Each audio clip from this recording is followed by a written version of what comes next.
Pak, silakan Pak, siapa? Apa dijebak? Ada waktunya. Ada tanggal mainnya. Ada waktunya. Ada tanggal mainnya. Napi kok pahlawan Islam, maling uang rakyat kok pahlawan Islam. Beliau hajar Bapak Muhammad Kece dengan bangganya dan beliau lumurin wajah Bapak Muhammad Kece dengan kotoran Bapak Ibu. Nah, sehingga beliau dijuluki pahlawan Islam. Bapak yang terhormat, bagaimana saudara bisa dikatakan seorang pahlawan Islam sementara Anda maling uang rakyat, sementara Anda korupsi, mencuri uang rakyat Indonesia, orang yang maling uang rakyat. Nah, ini pahlawan yang bagaimana ini? Di Napoleon Bonaparte ini berdalil bilang bela agama lah, lalu bilang perbuatan kece membahayakan persatuan dan kesatuan di Indonesia. Padahal mereka sendiri adalah narapidana, penjahat-penjahat. Jelas perbuatan seperti ini perbuatan dari setan. Lebih baik kau pakai rok saja. Hanya untuk satu orang Bapak Muhammad Kece mereka bisa 5-6 orang keroyokan. Padahal mereka semua juga dipakai setan, hidup jahat, terpidana, kasus-kasus mengerikan semua. Matanya hampir buta, bibirnya hancur semua seperti itu, dilumuri dengan kotoran manusia, entah dipukul selama berapa jam. Napoleon Bonaparte itu memang kurang ajar, ya.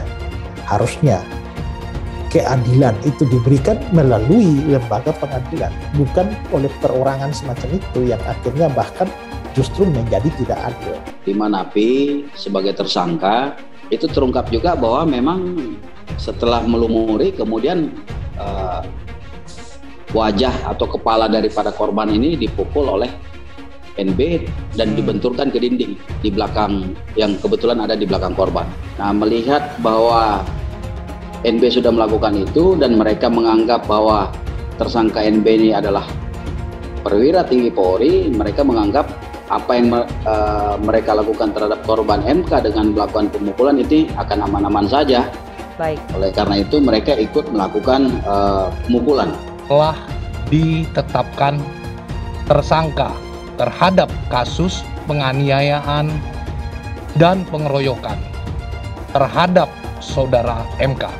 Di bawah ancaman akan ada pembunuhan kepada MKC, kepada keluarga maupun penasihat hukumnya apabila tidak mencabut laporannya. Sampai dengan detik ini yang bersangkutan belum pernah dibawa berobat ke rumah sakit. Bela kitab sucinya, bela Tuhannya, ya kan? Kalau Tuhannya pun setan mungkin dibela juga, kan begitu. Dia bilang ini Muhammad Kece membuat disintegrasi. Sendiri dia nggak merasa. Dia nggak merasa bahwa ancaman yang paling berat di negara ini sebenarnya ya terhadap toleransi dan intoleransi ya korupsi. Itu bukan jenderal, itu kopral. Orang udah sampai kemana-mana, kita masih sibuk umak di agama aja. Coba, agama itu asalnya dari mana sih? Ya. Siapa yang menciptakan agama? Apa benar Tuhan menciptakan agama? Tidak ada ayat Quran yang menerangkan Allah itu ada. Sekarang saya tanya, Allah ada nggak? Mana dalilnya? Quran nggak ada itu. Coba, kita baru tahu kan, baru dengar kan? Apa yang dilakukan oleh Pak Napoleon Bonaparte ini main hakim sendiri. Nah, ini yang disayangkan ya. Kalau seperti ini apa bedanya dengan seorang teroris? Nah, ini berbahaya. Agama hanya dijadikan pembenaran untuk melakukan perbuatan main hakim sendiri. Jangan lupa bahwa Bapak Napoleon Bonaparte ini adalah sudah divonis suap, dan suap itu juga diharamkan oleh agama. Tidak apa-apa mencuri, tidak apa-apa korupsi, tapi tidak menghina agama loh. Sama saja perbuatan mencuri pidana itu juga diharamkan oleh agama. Wajar ya seorang pengikut agama marah ya kepada orang yang menghina agamanya. Oleh karena itu bagi saya wajar ya kalau seandainya Napoleon Bonaparte ini marah kepada Kece. Orang lain tidak boleh menghina agama Islam. Agamanya yang dia merasa dilecehkan, kitabnya yang dia merasa dilecehkan, nabinya, dia orang mau mati untuk itu loh. Ada hal-hal yang tersimpan di dalam dirinya yang selama itu terpendam, tapi bisa meledak seketika. Itulah bicara masalah keyakinan tadi. Harimau yang lagi tidur, dibangun itu bahaya. Dan Tapi tak kalah hukum itu tidak lagi bisa ditegakkan dan harapan rakyat dan masyarakat hukum itu tidak, maka itu muncul namanya street law, itu hukum jalanan seperti itu. Jangan menggunakan kata Allah untuk berlindung atas korupsi. Mau ditangkap tiba-tiba jadi rohani menjual nama Allah. Jangan menggunakan nama Allah sembarangan. Jangan menjual nama Allah untuk korupsi, untuk berlindung di balik mempertahankan status quo atau kenyamanan korupsi tadi. Tidak bisa. Kapolri kita ini juniornya si jenderal ini yang gebukin si KC ini, yang membackingin gebun KC. Kemudian dia masuk, orang ini tinggi besar gitu ya. KC kan kecil gitu kan, timpang begitu kan, mulai dihajar dia, ditendang. Kamu tahu siapa saya?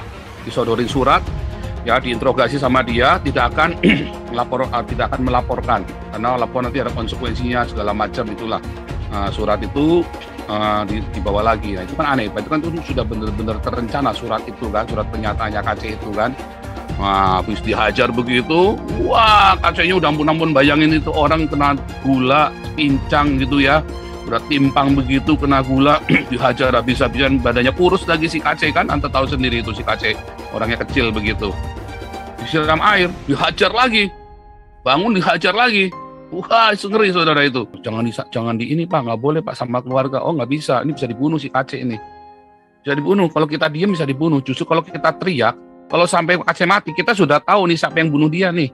KC itu ya harusnya yang sebandingnya tuh dengan Irena Handono, Abdul Somad, itu yang harus ditangkepin. Ustadz Abdul Somad itu guys, mereka adalah penista agama, sudah dilaporkan bertahun-tahun, tetapi tetap saja tidak ditangkap oleh polisi. Karena polisi takut oleh umat mayoritas agama Islam guys. Penistaan salib Ustadz Abdul Somad guys. Dan sampai sekarang si UAS ini tidak ditangkap juga oleh polisi. Ya polisi tahulah sendiri, polisi mah aduh takutan kalau polisi Indonesia mah. Menyemburkan ujaran kebencian, menebarkan berita bohong, itu berlangsung berulang-ulang dan bertahun-tahun. Saya harus melakukan penegakan hukum yang tegas terhadap model seperti ini.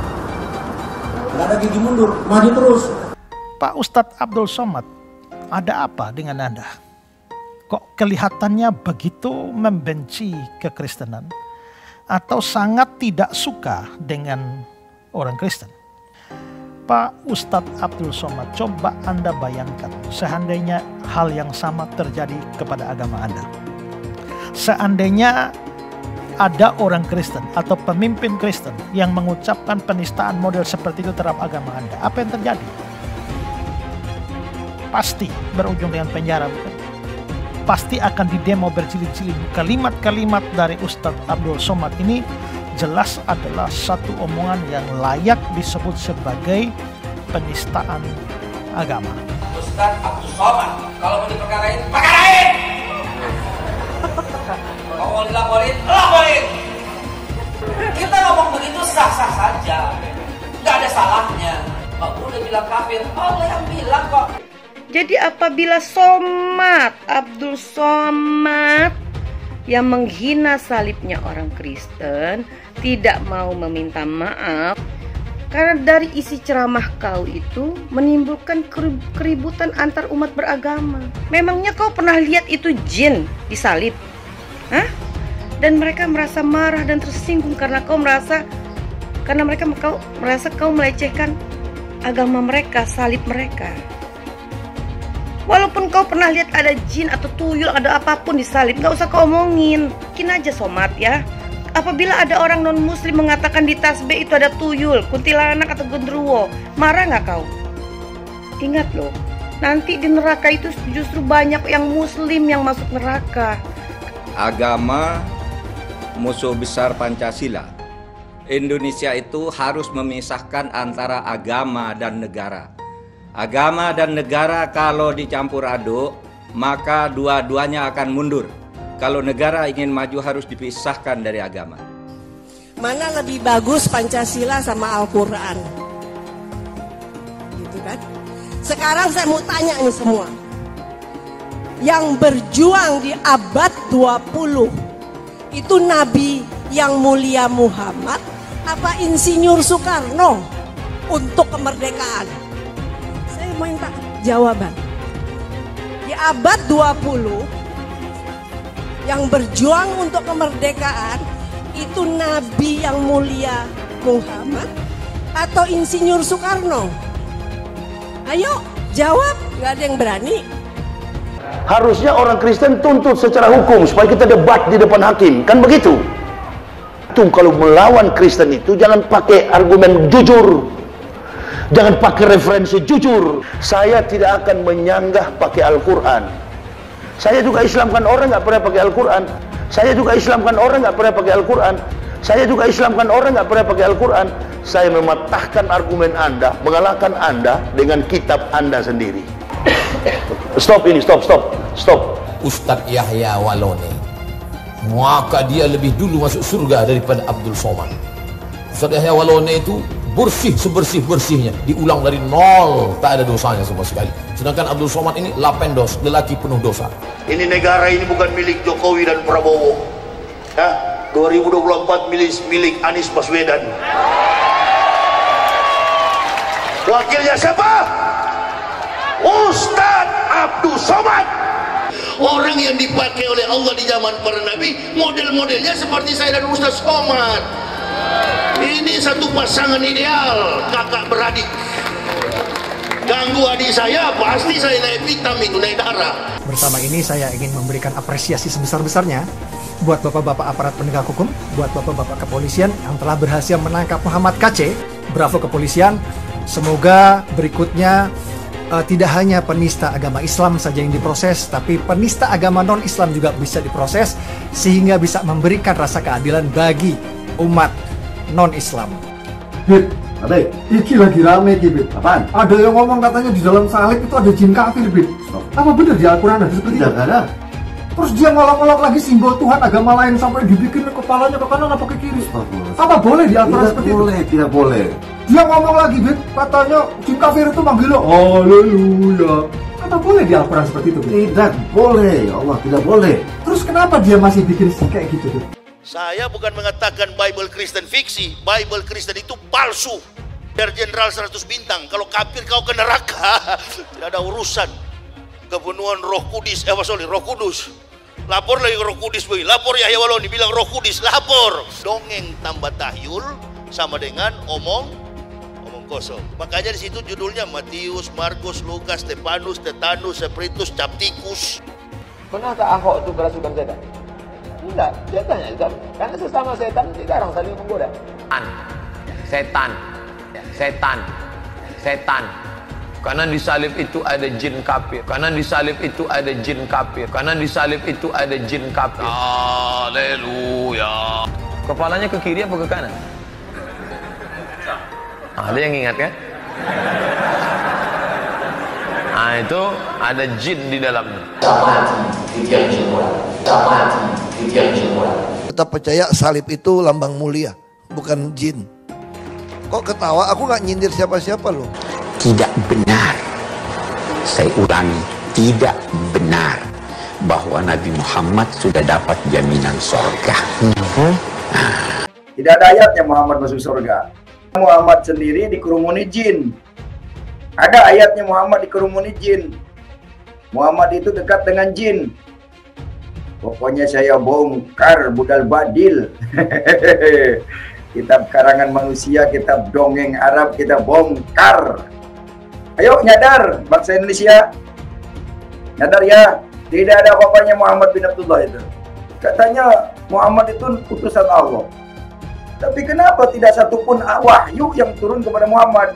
Jelas ya ayatnya. Muhammad ini dekat dengan jin. Saya nggak pernah mundur untuk kebenaran, keadilan, kejujuran, dan peri kemanusiaan. Gue nggak pernah mundur. Dan gue nggak pernah takut juga sama lu. Siapapun yang rasis, gue akan hadapin. Karena rasis itu tidak berperi kemanusiaan. Sama saya ditanya dulu kan, kamu nyesel nggak statement kamu di Pulau Seribu sehingga masih masuk penjara? Tidak pernah nyesel. Karena saya mengatakan. Terima kasih banyak buat kalian penonton setia yang selalu menonton di channel ini. Saya secara personal sangat menghargai waktu kalian.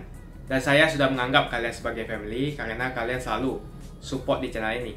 Bagi kalian yang selalu menuliskan opini kalian di kolom komen, saya baca komen kalian satu persatu. Saya baca komen kalian untuk mengetahui opini kalian, tanggapan kalian, dan masukan kalian sangat berguna untuk video selanjutnya. Terima kasih banyak buat kalian yang selalu menekan tombol like di awal video. Video seperti ini membutuhkan waktu dan juga research. Dan ini semua gratis untuk kalian. Jadi pastikan kalian menekan tombol like-nya supaya saya mengetahui kalian menyukai konten yang saya bagikan. Bapak Muhammad Kece dianiaya oleh seorang ex-jenderal, di mana ex-jenderal ini juga seorang tahanan. Beliau masuk penjara menjadi seorang tahanan dikarenakan maling uang rakyat. Korupsi Bapak Ibu, ataupun menerima suap. Nah, itu sama saja. Menerima suap dan korupsi itu 11-12 Bapak Ibu, sama saja. Makanya orang yang menganiaya Pak Kece termasuk meluburi wajah Pak Kece dengan tai, dengan kotoran, itu juga orang yang sangat berdosa karena maling uang rakyat. Bukan satu orang yang beliau maling, tetapi uang rakyat Indonesia. Nah, begitu Bapak Muhammad Kece tersandung kasus penistaan agama, beliau bagaikan pahlawan Islam. Beliau hajar Bapak Muhammad Kece dengan bangganya, dan beliau lumurin wajah Bapak Muhammad Kece dengan kotoran Bapak Ibu. Nah, sehingga beliau dijuluki pahlawan Islam. Nabi kok pahlawan Islam, maling uang rakyat kok pahlawan Islam. Malu-maluin agama Islam saja. Punya pahlawan orang yang maling uang rakyat. Nah, ini pahlawan yang bagaimana ini? Wahai orang yang mengeluburi wajah Bapak Muhammad Kece dengan kotoran. Kalau Anda tidak mau diluburin wajah Anda, kalau Anda tidak mau dipukulin wajah Anda, kalau Anda tidak mau dianiaya, jangan Anda menganiaya orang, dan jangan Anda meluburi wajah orang dengan kotoran manusia. Karena pun Anda seorang yang berdosa, Anda masuk penjara dan Anda ditahan karena Anda maling uang rakyat.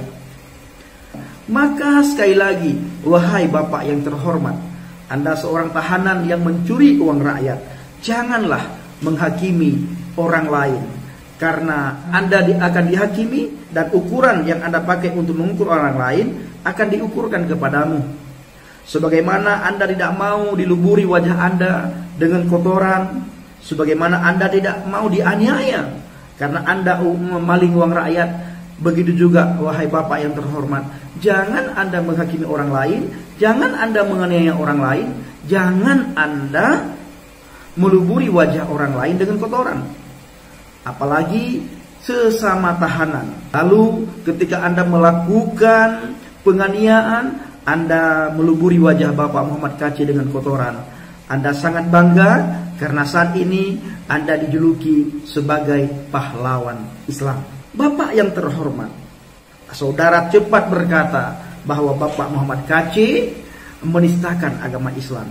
Ustadz Yahya Waloni, beliau juga menghina agama orang lain, beliau juga menistakan agama orang lain. Sebagaimana Anda tidak mau orang lain menganiaya Bapak Yahya Waloni, Anda tidak mau orang lain meluburi wajah Bapak Yahya Waloni dengan kotoran manusia, Anda jangan melakukan hal yang sama kepada Bapak Muhammad Kece. Kenapa? Karena Anda juga orang yang berdosa. Bahkan dosa Anda bukan kepada satu orang, tetapi kepada seluruh rakyat Indonesia. Maka dari itu, janganlah Anda merasa sebagai pahlawan Islam. Sama-sama orang berdosa, tidak boleh menghakimi orang lain. Bapak yang terhormat, bagaimana saudara bisa dikatakan seorang pahlawan Islam sementara Anda maling uang rakyat, sementara Anda korupsi, mencuri uang rakyat Indonesia? Wahai Bapak yang terhormat, keluarlah dari dosa Anda, baru Anda bisa melihat dosa orang lain. Jangan merasa suci, jangan merasa ahli ibadat, jangan merasa ahli agama, jangan merasa ahli surga. Kita ini adalah sama-sama manusia berdosa. Seandainya Anda tidak pernah melakukan kesalahan, tidak pernah melakukan dosa, silahkan Anda menghakimi orang lain, memukul orang lain, menganiaya orang lain, bahkan Anda silahkan melumuri wajah orang lain dengan kotoran, ataupun Anda lakukan kepada orang lain sesuka Anda, asal Anda benar-benar merasakan bahwa Anda tidak pernah melakukan kesalahan ataupun Anda tidak pernah melakukan dosa. Waloni juga punya kasus yang sama seperti Bapak Muhammad Kacé, menistakan agama Kristen, menistakan Alkitab, menghina Bible, menghina Tuhan Yesus, menghina iman Kristen. Apakah saudara melakukan hal yang sama? Atau justru saudara mengatakan bahwa yang dilakukan oleh Yahya Waloni adalah memberitakan kebenaran? Karena banyak sekali di antara kita, seperti saya katakan tadi, orang menghina, mengolok-ngolok kekristenan.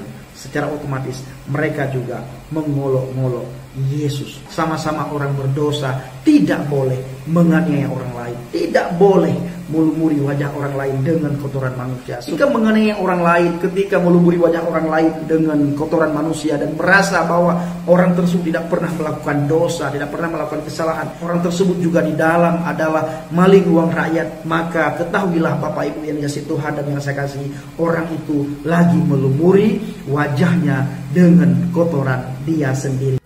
Saya tadi malam dapat kiriman dari saudara saya yang aktif ikut live ini. Kiriman terbaru. Bagaimana Pak Kacé itu dianiaya, memang ngeri ya. Bibirnya hancur semua, mata hancur semua. Dan per kemarin ya, saya dapat berita dan kita tahu beritanya, Irjen Pol Napoleon Bonaparte dan 5 kawannya yang menyiksa Bapak Muhammad Kusman atau Muhammad Kacé, puji Tuhan sudah ditetapkan menjadi tersangka. Dan Polri juga tidak pandang bulu. Polri dari tahap penyidikan sampai menetapkan menjadi tersangka. Dengan kasus ini kita lihat memang Tuhan bekerja di bangsa kita. Tuhan sendiri yang membela hamba-hambanya. Apalagi hamba-hambanya yang berani memberitakan Injil. Saya sudah bilang, salah satu orang yang berani memberitakan Injil di Indonesia beberapa waktu terakhir ini adalah Bapak Muhammad Kacé. 3 kali naik haji dan akhirnya menerima Tuhan Yesus sebagai Tuhan dan Juru Selamat. Dan saya mendukung sepenuhnya orang-orang dengan pengalaman rohani yang luar biasa. Dari keberanian beliau bicara di media, dan sebagai orang yang saya yakin sekali sudah tahu konsekuensi dari apa yang dia lakukan, apa yang dia saksikan. Sekali lagi, soal kasus tuduhan penodaan agama yang diberikan kepada Pak Kacé itu sedang dalam proses. Kita serahkan kepada Tuhan, kita berdoa juga supaya Pak Kacé kuat. Tapi bagi kita yang di Indonesia adalah kelompok yang sering disebut minoritas. Kalau faktanya kita minoritas atau tidak saya tidak tahu. Karena kita tidak tahu pertumbuhan Kristen di Indonesia seperti apa. Karena almarhum Ustadz Moko Gintas sebelum meninggal itu videonya viral. Dan beberapa ustadz lain mereka coba, kalau tidak salah bersama Munsir Situmorang, mereka coba bikin survei bahwa dalam 1 minggu atau 1 hari begitu, di Indonesia itu ada 1 juta orang murtad. Jadi sekalipun kita sering disebut minoritas, kita tidak tahu secara pasti kuantitasnya seperti apa. Tapi buat kita kan tidak terlalu penting masalah jumlah. Tapi masalah kualitas itu lebih penting daripada kuantitasnya. Dan apa yang dialami oleh Pak Kacé ini untuk kesekian kalinya, saya ingatkan bahwa tidak mungkin Tuhan membiarkan ini terjadi secara kebetulan kepada Pak Kacé. Akan ada kesaksian yang luar biasa. akan ada cerita yang luar biasa dari Bapak Muhammad Kece tentang bagaimana Tuhan menyertai dia. Dan saya yakin itu menjadi salah satu cara Tuhan untuk orang Kristen menuai jiwa-jiwa demi kerajaan sorga. Mereka mengatakan bahwa kalau persidangan Yahya Waloni banyak orang akan masuk Islam. Ternyata kita lihat bahwa Yahya sudah minta maaf yang membuktikan Yahya memang salah. Yang saya lihat justru akan membuat orang banyak masuk Kristen ini justru kasus Pak Kece.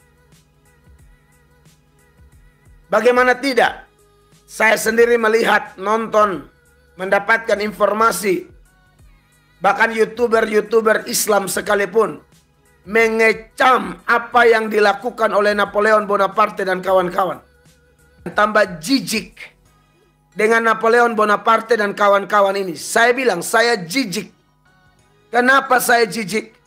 Pemberitaan ini jelas. Mereka semua itu terpidana dengan kasus beda-beda. Napoleon Bonaparte kasus suap, ada yang kasus ini, kasus itu, semua penjahat. Tapi penjahat-penjahat ini mainnya keroyokan. Lebih baik kau pakai rok saja. Hanya untuk satu orang Bapak Muhammad Kece mereka bisa 5-6 orang keroyokan. Padahal mereka semua juga dipakai setan, hidup jahat. Terpidana kasus-kasus mengerikan semua. Padahal Pak Kece ini salah atau tidak saya belum jelas. Kita harus lihat di persidangan dulu. Karena Pak Kece dan tim kuasa hukumnya pasti punya data. Kenapa? Pak Kece membacakan ayat-ayat Al-Quran tertentu sebagai orang mantan Islam. Apakah Pak Kece menafsirkan? Kalau yang saya lihat itu bukan menafsirkan. Hanya membaca. Orang Islam baca kita punya Alkitab beberapa ribu kali. Dalam masjid lah, di ceramah-ceramah. Baca lagi, tafsir lagi, dan sesat lagi. Kalau Yahya Waloni baru ngaku sakit sedikit sudah dibawa ke rumah sakit ya. Apakah Pak Muhammad Kece sudah dibawa ke rumah sakit? Kita belum dapat beritanya. Ya jadi ini buat bapak-bapak polisi. Kami senang melihat bapak-bapak polisi dari tahap penyidikan kasus penganiayaan Pak Kece ini yang dilakukan oleh Napoleon Bonaparte dan kawan-kawan. Dari tahap penyidikan sudah menetapkan tersangka. Tapi kami mau tanya dulu buat pemerintah, bapak-bapak polisi, oknum polisi. Bagaimana? Apakah Bapak Kece sudah dirawat di rumah sakit kah? Adakah video atau apa supaya kami tahu bahwa kalau Yahya berteriak jantung atau apa langsung diantar ke rumah sakit.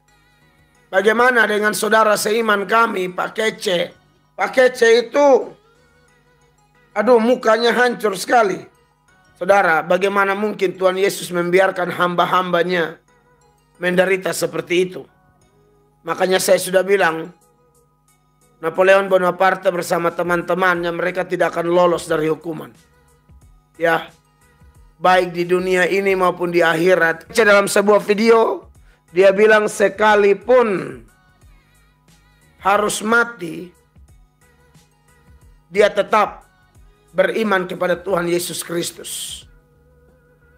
Dan itu menurut saya teladan iman luar biasa. Matanya hampir buta, bibirnya hancur semua seperti itu, dilumuri dengan kotoran manusia, entah dipukul selama berapa jam. Apakah 2 jam, 3 jam, mereka menyiksa Bapak Muhammad Kece, kita tidak tahu. Tapi jelas perbuatan seperti ini perbuatan dari setan. Jadi tak usah bawa-bawa bilang bela agama. Saya pikir tidak ada ajaran agama model begitu. Itu Anda bela setan bukan bela agama. Si Napoleon Bonaparte ini berdalil bilang bela agama lah. Lalu bilang perbuatan kece membahayakan persatuan dan kesatuan di Indonesia. Padahal mereka sendiri adalah pengacau kasus, narapidana, penjahat-penjahat. Tapi kok bisanya bertindak seperti itu? Kita bela, kita serukan, kita dukung. Yang tidak benar kita lawan, mau siapapun. Ya, sebab perbuatan sadis yang mereka lakukan ini memang betul-betul ditunggangi oleh iblis.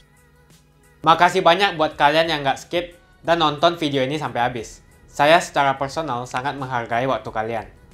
Makasih banyak buat kalian yang sudah tekan tombol subscribe. Dan makasih banyak buat kalian yang sudah tekan tombol loncengnya. Jangan lupa bagikan informasi ini ke teman atau family Anda. Mungkin teman atau family Anda membutuhkan investasi ini. Oke guys, sekian dulu dari saya. Jangan lupa follow Instagram saya di @johannesleongofficial untuk kata-kata motivasi setiap harinya.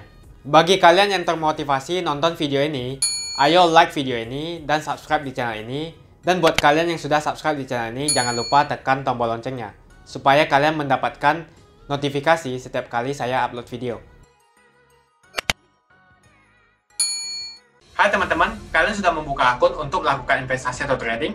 Jika belum, membuka rekening sekuritas itu gratis loh. Bahkan cuma butuh 5 menit saja. Cepat dan simple. Dan semua bisa dilakukan secara online. Sampai saat ini ketika kita mau melakukan investasi saham atau trading forex, kita masih menggunakan cara yang kuno. Seperti kita menelpon banker atau broker yang melakukan atau mengeksekusi transaksi kita. Tapi apakah kalian tahu, untuk membeli saham atau forex, kita cuma login, lalu memilih apa yang kita mau, lalu masukin angka berapa banyak yang ingin kita beli, lalu tinggal klik. Sesimpel itu. Sampai saat ini kita bingung mau investasi saham luar negeri, trading forex, komoditas, dan cryptocurrency di mana tepatnya. Kita bisa lakukan semua trading di sini, karena sekuritas ini merupakan one-stop shopping. Sampai saat ini kita membayar fee di setiap transaksi kepada banker atau broker. Setiap kita melakukan transaksi jual beli, biasanya kita dipotong fee oleh platform kita. Kalau dalam 1 bulan kalian melakukan transaksi 1 kali, mungkin tidak terasa. Coba kalian melakukan trading sebanyak 100 kali. Sudah berapa fee-nya? Misalnya kalian membeli saham Google dengan fee per transaksi $10. Jika kalian membeli saham Google 10 kali, maka fee transaksi sudah $100. Belum lagi kita akan dikenakan fee ketika kita menjual saham itu. Itulah sebabnya kenapa saya memilih sekuritas ini, karena tidak ada fee sama sekali. Saya ulangi, tidak ada fee sama sekali ketika kalian melakukan transaksi. Dan yang kedua, kalian bisa melakukan unlimited trading atau trading sebanyak apapun.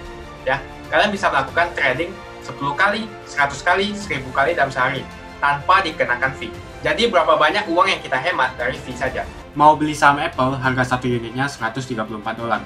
Kita bisa membeli dengan hitungan lot. Contohnya kita membeli saham Apple dengan hanya $13 saja. Di platform lain wajib membeli minimal dengan harga $134. Dengan $13 atau Rp180.000 saja, kita sudah bisa membeli saham Apple. Menarik bukan?